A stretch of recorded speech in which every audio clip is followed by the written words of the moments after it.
With the Citi Double Cash Card, you get 1% cash back when you buy and 1% as you pay. That's like the joy of discovering the last donut. Ooh. And it has your name on it, literally, in chocolate sprinkly things. No way. Double the love with the Citi Double Cash Card. Apply now at Citi.com/doublecash. Guillermo, put it on the poll. Should SportsCenter trust us? I want to get your opinion on this, Mike, because this just happened here. Stugotz and I had a SportsCenter hit. Stugotz's microphone wasn't working right. They had to throw it back to top 10 again. I just learned that evidently their move in the event of technical difficulties is just to play top 10 highlights.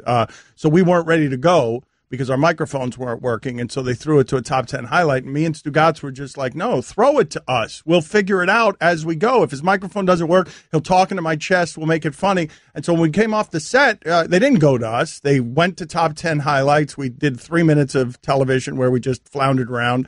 And it felt like there was fear on the making of live television, very credible live television where they were doing it. And Stugotz walks off the set and just says, trust us, just trust us.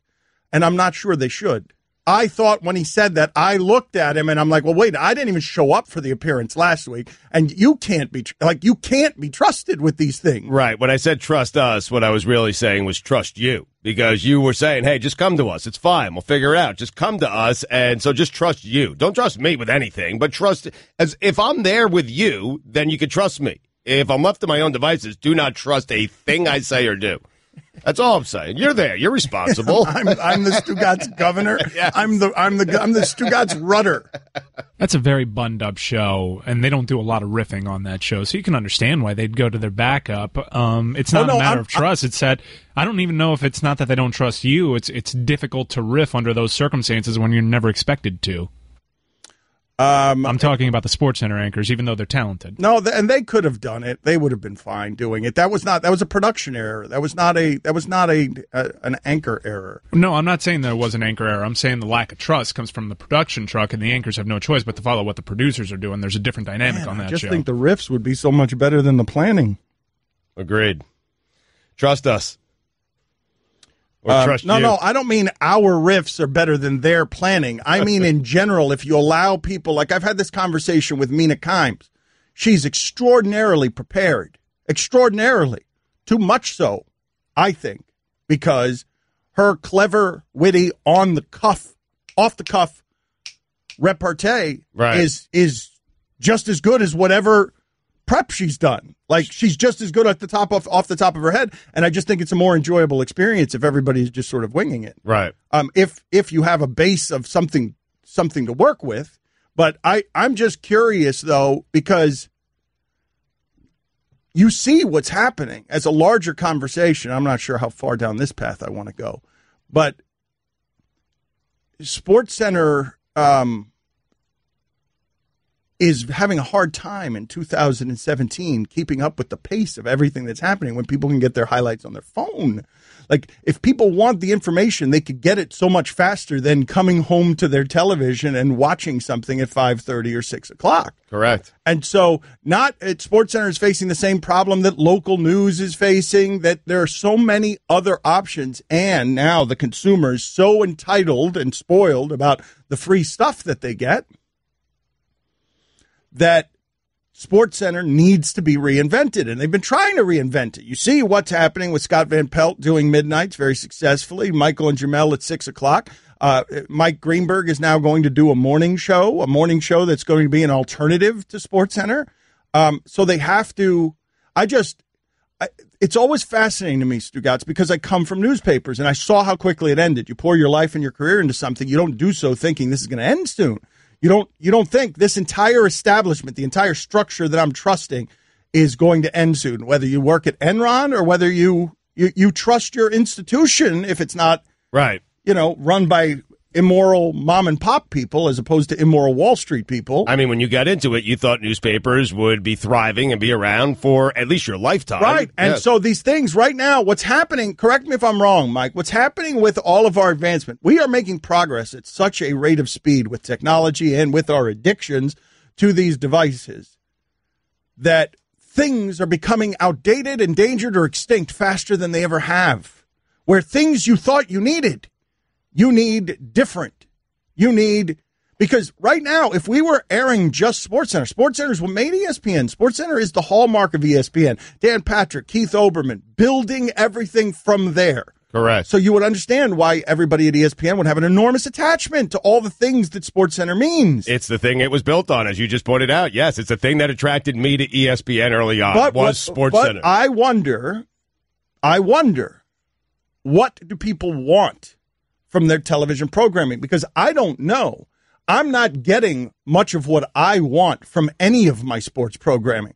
I can't find what I want on most of my sports programming. Well, what do you want? I want something that simply makes me laugh all the time. That's what I want. I want something, and if within that you make me think a little bit, that'd be great too. Right. But you and I have talked about this for a while. I worried when Stugotz got here. Boog has been here for a while. And I'm sure this has happened to many of you in our audience. There used to be a time that you would go to the local columnist, the local expert. ESPN might be the source for you. There was somebody where you got your sports there because you wanted to see Kornheiser, Wilbon, you wanted to see what the issues were, and you wanted to know how to think about them. Sure. Boog, a long time ago, arrived at a point where he's like, I don't care what anyone's take is on anything. And Stugotz arrived there recently. I don't care what anyone else's take is on everything. And I find myself only wanting the sports takes from the people who are coming to it from the outside. The Klostermans, the Malcolm Gladwells, the people who are coming in, the public intellectuals who are coming at sports and viewing it from a distance, not totally informed, but more curious than anything. Sure. And so I just don't. That's one of the reasons that I loved Bomani so much, because you want to hear unique perspective. When I listen to Bomani, I'm listening to something I hadn't considered a lot of time.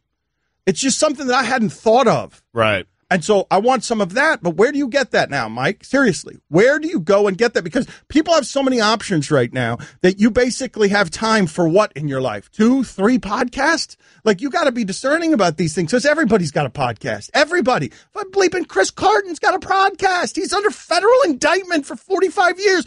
Craig Carton, I fixed it before you said anything. Oh, man. I fixed it before you said anything. That's a rule. Yeah. He's good. Yeah. He's good. Man, no, you're right. You're right. Tone issues, perhaps, but you are right. You did fix it before I said anything.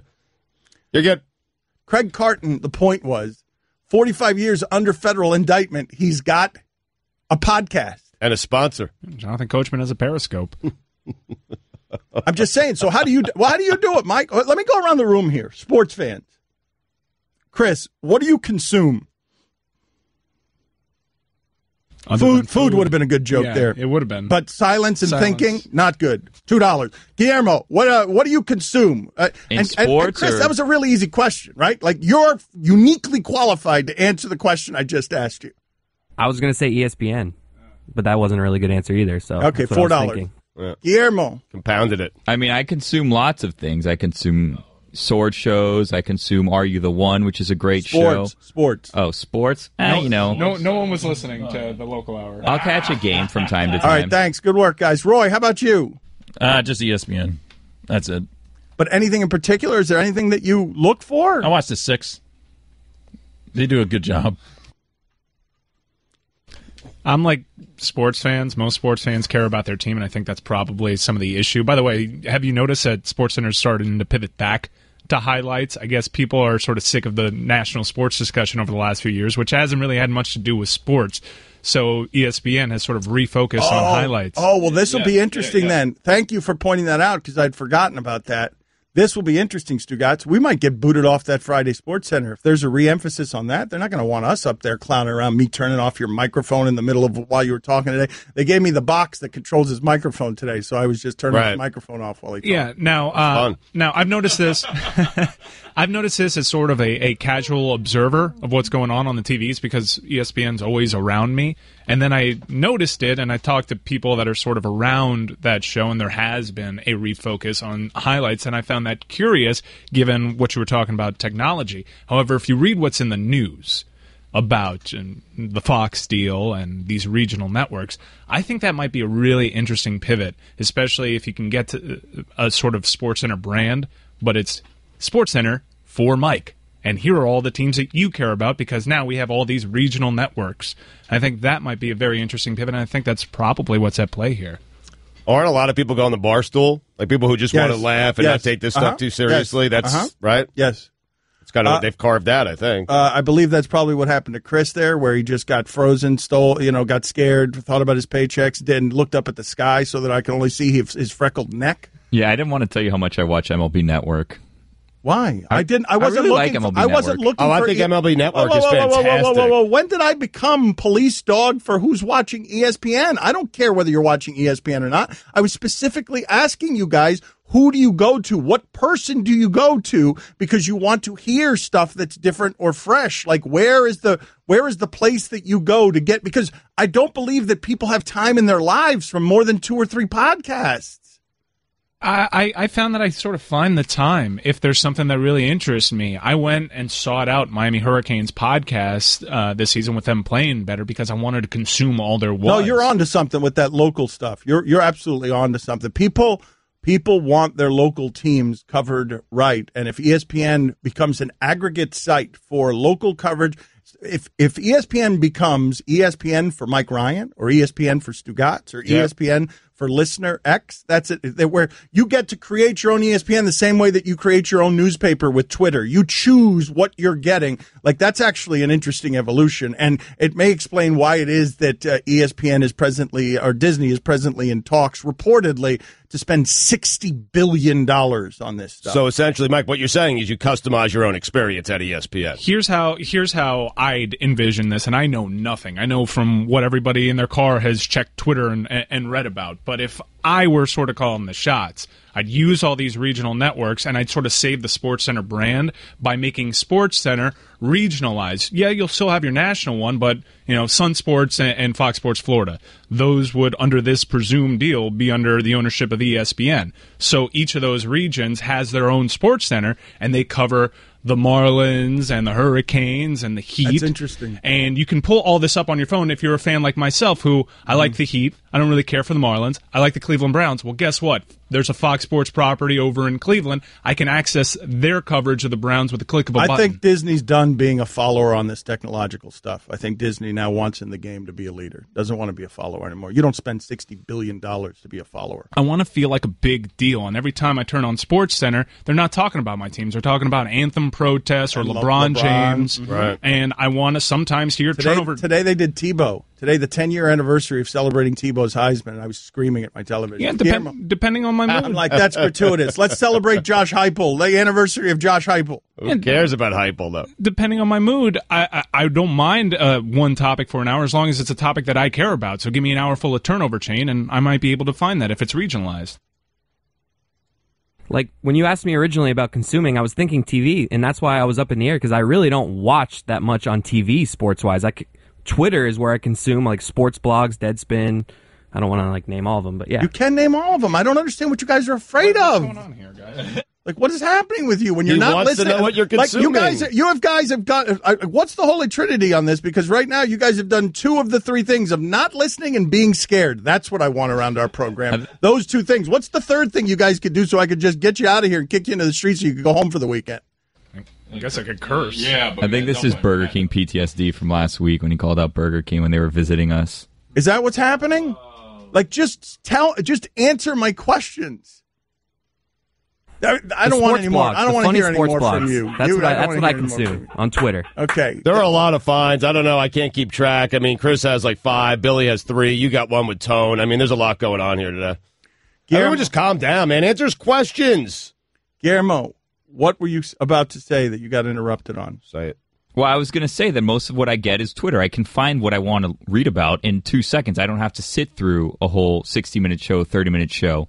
So there is no one person that you're going to, or no, I guess ESPN would be the place that you're going to. Well, it depends on the issue. Like, depending on what the thing is, I could seek out whose opinion I want on certain issues. And if I don't care about, like, hockey, for example, not that there's lots of hockey on ESPN, but I don't have to sit through I don't have to sit through a Lakers 76ers highlight to see what I want if I go to MLB Network or wherever I want to go. I am more interested in Lakers Sixers highlights than I am in just about what anyone has to say about anything. Like, if I turn on my television and people are arguing about Sean Payton's choke sign, right? I'm like, no, I'd rather watch highlights of I'd rather watch That's highlights. a tune out for you? I want to watch Joel Embiid block Brandon Ingram at the rim, run the floor better than Ingram, and then dunk and marvel that I've never seen a human being that size be able to do what he just did. And neither one of them, by the way, Ingram and Embiid. But isn't the problem that game's over at around 9:30, 10 o'clock last night? You've already seen the highlights. The next morning, you still want that? You'd still prefer that? I hadn't seen it by 10 o'clock last night, so that's what I wanted this morning. If I want to look at something like trade deadline news, I would go to one of the league networks like NHL Network or MLB Network for that. Mm-hmm. I go to Francesa for everything. Well, that's the thing. Like, Stugotz will go to Francesa. Like, I'll listen to Stephen A. talk about just about anything. Like, you have no interest in First Take. I love First Take. Okay, well, hold on a second. So, will you listen to Stephen A.'s radio show from 1 to 3? It's going to be on ESPN radio every day. Will you tune in to Stephen A.'s radio show to just hear his opinions on everything for 2 straight hours? I might. Well, it's hard because I'll listen in the car. Like, I don't do a lot of listening to things on my phone while I'm, doing other things. But, like, if I could get it on my car, I would listen to it. I'll probably listen to it because I think his interaction with callers are incredible. Well, that's incredible. what I want from Stephen A. is I don't want Stephen A. to just be sermonizing. I want Stephen A. to be bouncing off of someone. Someone or something. Yes. I want him to turn into Francesa where people are calling just to agitate him. Like, because it's great. Yesterday, a guy accused him of crashing into him 7 years ago, and he didn't know what to do with it. It's amazing. So just callers to the Stephen A. Smith show. You'd listen to that for, I think. Well, that's what he does, though. I mean, that's what Feinbaum does. Yeah. I was sort of like Dan as recently as a half year ago. Where do people find all this time for podcasts? And I find the time. Whether it's in my commute or when I'm at the gym, the technology's advanced so much. I know, but what I'm saying is commute and gym, there are your 3. Now where do you go? That's what I'm saying. You got to basically limit it. Like, yes, I don't think you have much time, if you have a fully functioning life, to have time to consume 2.5 hours of us a day and 2 other podcasts. How? I don't have time for it, man. I do find time. It's weird. If I'm sitting around the house and I'm not doing work-related stuff or leisure-related stuff, sometimes my leisure-related stuff is just have it on in the background. Mike, the people who listen to our show in such record rates on digital numbers on Disney, they're listening to the whole damn show. Yeah, that's crazy. They are making 2.5-hour commitments a day, every day for 5 days, and I just don't know. Once you make that commitment, in fact, I don't know once you ask that commitment, us asking that commitment of someone, I don't know how we're allowing them to listen to just about anything else. If you have to dedicate how much time do you have in your day to dedicate 2.5 hours to anything? Right, but Dan, a lot of people in our audience are younger people, so they might have more time than other people have. I mean, I have kids, I have a wife, I have a family, and I have a job. I'm not saying that they don't have jobs, but they might be in college or just out of college. They have more time to listen to more podcasts. And to answer your question, that's also a large part of why our show has a best of, and many shows have a best of. It's a 90-minute highlight version of the entire show, so it could fit people's lifestyles more adequately. Is the best of the one that's being downloaded that way, or is it? Well, we get down the download metrics that I see, and I don't see it separated by what people are. I assume most people are going after the local hour and the best of because that's a central focus, and it helps fit your life better. There's also options where you can listen like at 1.5 speed. So like an hour, 30-minute thing will turn into like a 60-minute thing. I read about that the other day. I read about speed podcasters. I'm one of those speed podcasters with these true crime podcasts that are like Dirty John or S-Town. I don't know that you can listen to our show that way, though. The pace, maybe you can. I've heard from people that do. I find it super effective. My ears adjust almost immediately, and it takes me half the time to listen to a 7-part. I mean, that's 7 hours. That's an interesting conversation to have just about human brain capacity and human evolution, because are we going to get to the point where we can listen to 10 podcasts all at once, all at 3 times the speed? Like, just because we're going to... That seems confusing, man. Would you be cool if technology just stopped? Like, if I lived the rest of my life, with this technology, please. I'd be so good. We can't live on Mars. Elon Musk will never accomplish anything. What has he accomplished up to now? All right, Guillermo, put it on the poll. Would you be okay if technology stopped advancing right this minute? Hi, everyone. Stugotz here. Support for the Dan Le Batard Show podcast comes from our friends at Rocket Mortgage by Quicken Loans. Chances are you're confident when it comes to your work, your hobbies, and your life.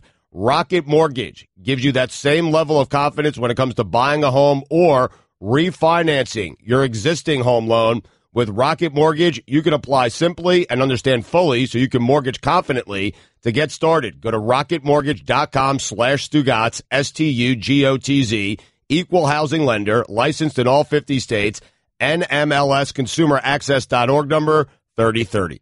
Don Le Batard. I think I understand is your transition to do whatever you want. Like, it's just to push me back. It's your jab. I understand is your jab. It doesn't mean anything. It doesn't mean a thing. Keeps you away for a second. Yes, I understand, but it's not you actually understanding. Oh, no, I don't understand a thing. No, he absolutely doesn't. Stugotz. And it's not just that either. He switches to a southpaw, starts jabbing with the other one with that's funny and interesting, and by saying that's funny and interesting, it gathers me enough time to say something of substance. Mm-hmm. Well, wait a minute. That's not true. Well, the substance. It was a good impersonation. Everything else, you were dead on to the It was a good impersonation of Stugotz. It gets me to the larger part of my arsenal, which is also useless. This is the Dan Le Batard Show with the Stugotz on the ticket. I want to get to what the Marlins are doing to Giancarlo Stanton, which is torturing him through his friends. They just sent D. Gordon across the country and put him in a position he doesn't play. Yep. And that's the starting point. D. Gordon is now the center fielder for the Mariners. He's a Gold Glove caliber second baseman. Mm-hmm.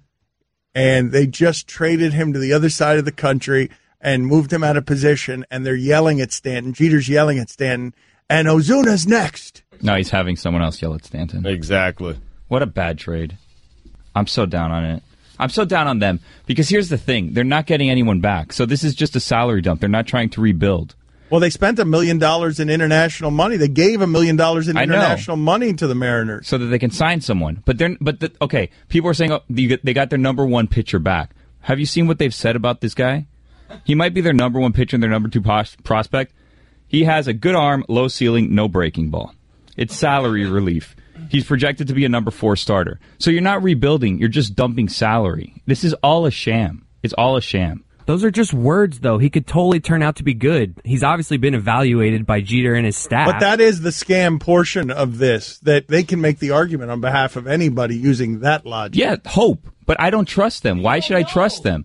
I'm reading people who evaluate this guy and say he has a low ceiling. It's a salary dump. They're just dumping salary. They're not trying to get better. You can't rebuild if you get rid of your best players and you don't get prospects back. That's the problem. If you get rid of your best players, get good prospects back so you can rebuild the team. If you're not getting good prospects back and you're just dumping money, you can't rebuild the team, and it's the same cycle. Everybody, you're right, but everyone knows that they have to dump money. And so everyone knows that they can get Gordon and Yelich and Ozuna cheap. But eat some of that money, waste some of that money now, and get better prospects. That's what they did with Adaney last year. They didn't want to give him money, and they got worse prospects.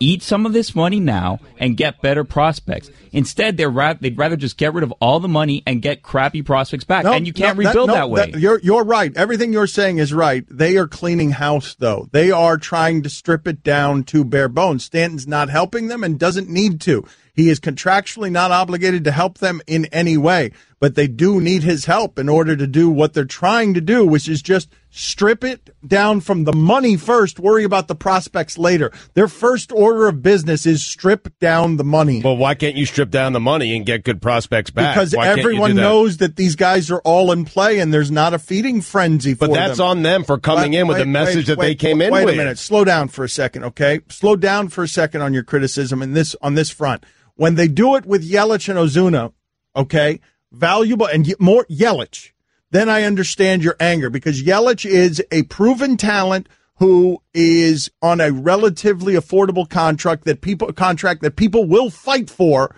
and you will have a bidding frenzy. If they don't get prospects there, that's one thing. But D. Gordon, you can't trust him. His next suspension is going to be a long one. He's a slap hitter, a single hitter in a game that's turned into nothing but home runs. Everywhere it's home runs. And so D. Gordon does not have the value at his age, does not have the value that a Christian Yelich has. Yeah. And age and contract, because I think Gordon makes more than Yelich, and I think he makes twice as much as Yelich, and he's not worth as much as Yelich. Well, he's owed $37 million on his salary. I mean, he hit 308, 60 steals, 114, that's all fine, 114 runs. No, wait, that's all well and fine. What? Whoa. What? Whoa. Fake Pavarotti is on the line. Where the hell has fake Pavarotti been? Good God, we've missed you. You need to call during the national show. I don't know where you've been. Hold on a second. Hold on. Let me set the stage correctly for this. This guy is the best caller in the history of the show. Like, a rash isn't a rash come lately. Yeah. And fake Jason Jackson is a worthy rival. He is a fellow king. But this is the best caller in the history of the show. Yes or no? Yes. All right. I don't know where the hell he's been. I've missed him terribly. So, fake Pavarotti, you're on 790 The Ticket. Miami has the Dolphins, although they'd rather not. QB's a give a sourpuss, retiree a shot. The center needs a hip replaced for a guard defender's flow. And speaking of the O-line, their coach must do him blow! Yes, it's a limp, flaccid offense, can't score when it matters. Defensive backs are homesick fool. They trade the Pro-Limey for stripper platters. Miami Dolphins number... How many teams are there? 32. Did you see that their offensive line? I've missed him. Where the hell's he been? That's been years. I don't know. Years? I don't know. Come back more often, please. Like Monday. I mean, do we have his number? Yeah, he hit me up yesterday saying that he was thinking about coming back. Well, thank you for coming out of retirement, fake Pavarotti. You're always welcome here, and you go straight to the front of the line. Did you see the numbers? Stugotz, that Miami's offensive line, with all those first-round picks that they spent on the offensive line, and they might spend more first-round picks on the offensive line this upcoming draft, they are last in the league in getting push off of the ball. Like they are the people There's who a stat for that. Push off the ball. Yes, like where the running back gets contacted, like is where the guy with the ball, where is he getting hit most often for the first time? And the Dolphins are worst in the league. And it just takes into account strictly running plays because you're not getting pushed when you're pass blocking, right? Yes. That is great. But with all of that money, it's not just that they've spent more investing in the offensive line than any team in the sport. It's not just that they've spent all that money and are merely okay. Right. Meanwhile, Jay Ajayi's on the Eagles. He gets hit like twice a game, maybe. Well, that's been – how frustrating has that been if you're a Dolphin fan? Watching Ajayi play in Philadelphia specifically that way where he's going 12 yards before anyone touches him. And here, to get those 12 yards, it'd take a quarter and a half. You know what I mean? Yes. How frustrating. I have found it – look, man, it's one thing when Belichick takes your Wes Welker. Wes Welker has one touchdown for you in his Dolphin career, and he takes him and turns him into one of the greatest possession receivers of all time. That's one thing. But this particular guy we know is good, Stugotz. We didn't know Wes Welker was good. Right. We certainly didn't know he was that good. We had proof last year that Jay Ajayi was good.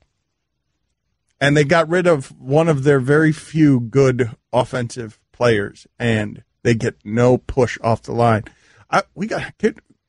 Let's get Jay Ajayi. Can you guys call Philadelphia? I want to talk to him about what the hell happened down here. And just how different it feels for him to run behind that offensive line versus the mountain of slop that he was running behind here. However, I will give Gase credit. The running game is so much better now that they've gotten rid of Jay Ajayi. It's incredible. It's improved tremendously. Well, Drake's been good. It's improved tremendously. Gase is getting what he wants out of the players now within his scheme. So you can see Ajayi put up these 70-yard runs, and it's not something you're accustomed to seeing, but you can't really do it that way. You have to pay attention to what you got here, and the running games have been super effective for Gase compared to where it was. But what do you make of what I just gave you as a stat? It's in the league on push. So he's now just trying to move around the fact that they can't get push. Because if you can't get push, Ajayi's fast enough, but he's not this kind of back. But wouldn't you say that's good coaching? If Gase realizes that... If it's sustainable, yes. Yes, if it's sustainable. If getting rid of a name who is great but doesn't fit in your offense and it just doesn't work because your offensive line is so limited, and then you get a guy who's cheaper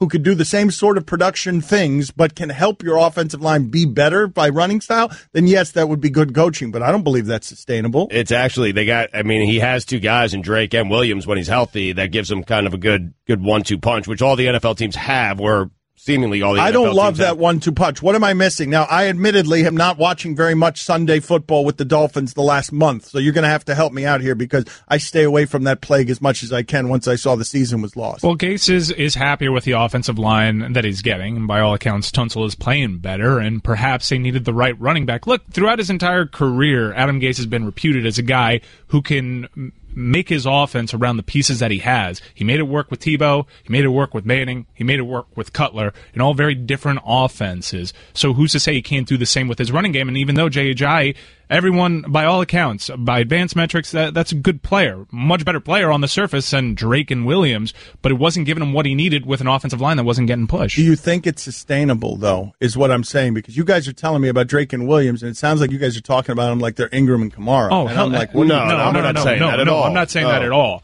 I'm saying that they're a lot better than what they had before, pardon me, which isn't hard to do. I mean, Ajayi, though, since he's joined the Eagles, it looks like he's averaging like 7.5 yards per carry.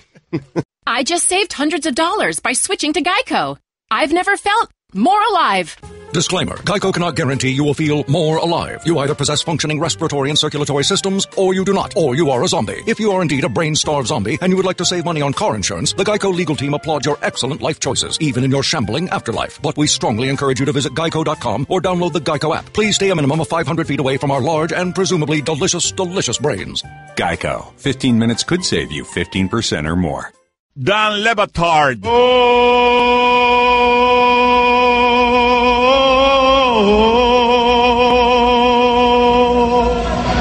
Oh, say, can you see Stugotz and the Rockets red flag? I'll make up for it now. This is the Dan Le Batard Show with the Stugotz on the ticket. Oh, the land of the free. Stugotz showing me his Twitter feed. Donald Trump saying huge crowds expected for his speech today. And the following tweet is The Atlantic reporting 19 women have come forward to accuse him of sexual assault. The president is saying he's expecting huge crowds in Pensacola today in Florida, and the Atlantic, they wrote an article about the 19 women who have accused him. It's just about those 19 women. Who are they? What are they accusing him of? So on and so forth. It's just, and it's back to back. Guillermo, put it on the poll, please. Somebody writes in, I think Billy has the potential to be an above-average cult leader. Do you think Guillermo has the potential to be an above-average cult leader? He's yelling at everybody about Derek Jeter and D. Gordon. Chris, help me out with something here. A tweeter writes in, Dan Le Batard wants to be Big Cat so badly. I'm not familiar with Barstool's work. I don't know Big Cat. I've literally never heard. I've heard he's very popular, but I've literally never heard a word that Big Cat has ever said. Big Cat's the co-host with PFT on Pardon My Take. They're the two guys that hosted Barstool Van Talk for that one episode. Okay, but this guy is saying, I want to be Big Cat. Am I not a lot older than Big Cat? What does he do? Does he do the same things that we do around here? Our shows actually have a lot of similarities, and I think a lot of it's unintentional because I don't know how much I've been listening to them, not fairly regularly, but I've heard a couple episodes. They make me chuckle, and there is a lot of shared humor that the two shows have. Okay, well, can you help me out, though? Who was first, though? We were. Oh, yeah, we were first. Okay, how old is he? How old is this person? Big Cat's early 30s. Oh, so Big Cat's trying real hard to be me then would be the accusation, right? I think they're trying real hard to be us, and that's fine. It's flattering. I'm okay with that. Well, no, I don't know their work, and I don't know if they know ours at all. So I know next to nothing about them, but I just want to know if it's fair to say that I'm trying to be Big Cat. Like they have a goldfish make NFL picks for them. That's, down our lane. Well, no, there's a lot of shared bits where we get accused of stealing from them, they get accused of stealing from us just because we do a lot of the same things. Like their Ed Orgeron fascination, we sort of stumbled upon that at a very similar time, too. And both shows get blamed for stealing. All right, well, whatever accusation you're filing against this show, I've never heard that show and literally have not heard one word that person has said. I was so confused because when I started doing my J.J. Watt takes, I was confused because people were accusing me of stealing something from PFT and people were accusing him of stealing something from me, and I didn't know at the time. This is going back years. All right, I didn't so know we that do they similar existed. shows. Okay, we do similar shows. Both shows have the exact same J.J. Watt take, and it both happened at the around the same time. Okay. Mine was first. Okay, Guillermo, let's get back into this trading of D. Gordon thing, because while I know that D. Gordon is popular, fan favorite, that's a fun style of play, you can't argue with what I'm saying, which is in today's league, like it's just all home runs or nothing. The singles hitter, even if he steals bases, they're not playing baseball a base at a time anymore. No, I know he's not going to get number one prospects, but what I'm saying, and you get rid of his money, what I'm saying is we have enough for number 4 starters. Like, we have plenty of those. That's not what we need to rebuild. But I believe it's fair for you to say that D. Gordon was a salary dump, but I also believe it's fair for me to say that D. Gordon, you're only getting rid of him in today's baseball as a salary dump. Any team in the sport, like, that's not what teams want anymore. You mean his style of play is not as valuable as it once was? It's not. It's like the center in the NBA. The whole game has changed so much. Or the running back. It's even more. It's not even that. Everything in baseball is power hitters. And what I'm telling you is what they got back in his package is about as good as they were going to do, period. Where someone takes the entire salary, takes a singles hitter from you, and gives you their best prospect. Even if the best prospect isn't good, you're not going to do a lot better than that. But I don't disagree with that. What I'm saying is if you need to rebuild an organization, eat some of the money and do better. If you want to get rid of all the contract, then you have to get these crap players back. But wait a minute. You think that if they had said, we will pay half of D. Gordon's salary, that they would have gotten something better from Seattle than their best prospect? No. They could have gone to another team. They could have. You don't think if they take half that salary, $10 million, whatever it is, they could have gotten better than a number 4? Guillermo, I understand why you love D. Gordon. I love D. Gordon. Love watching him play. Baseball's not exciting. He's exciting. He's a great defensive player, and I love to see him on the bases. In today's sport, I don't know how much more you're going to get for that salary than the prospects that you got from Seattle. I'm telling you that the one to watch is Yelich. Right.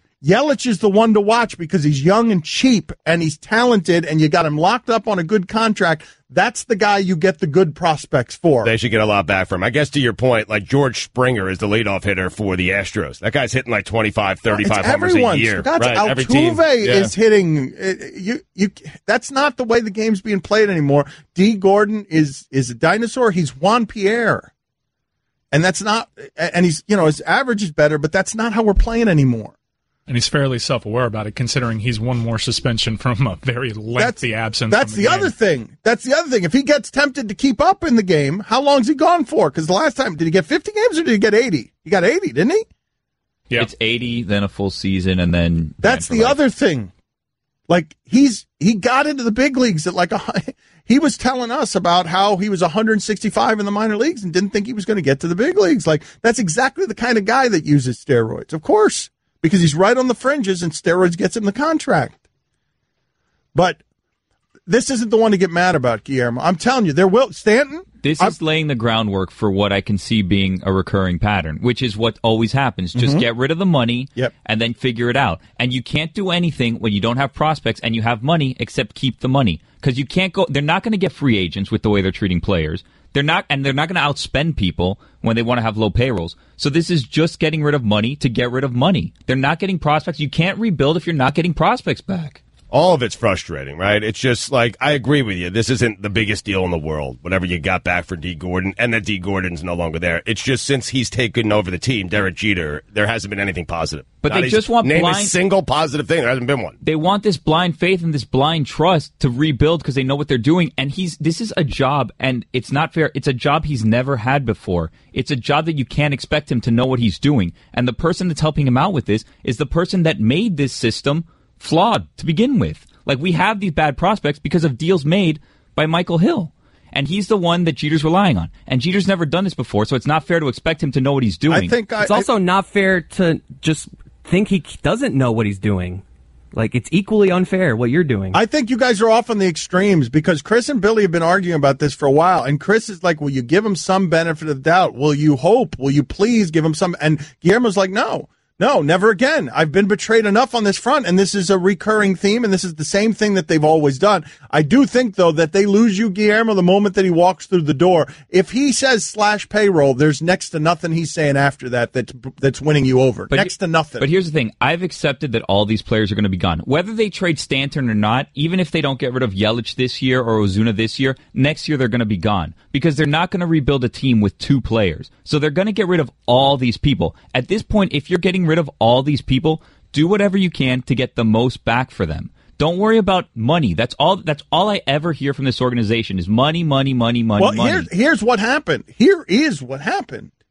What happened is Derek Jeter doesn't know what he's doing.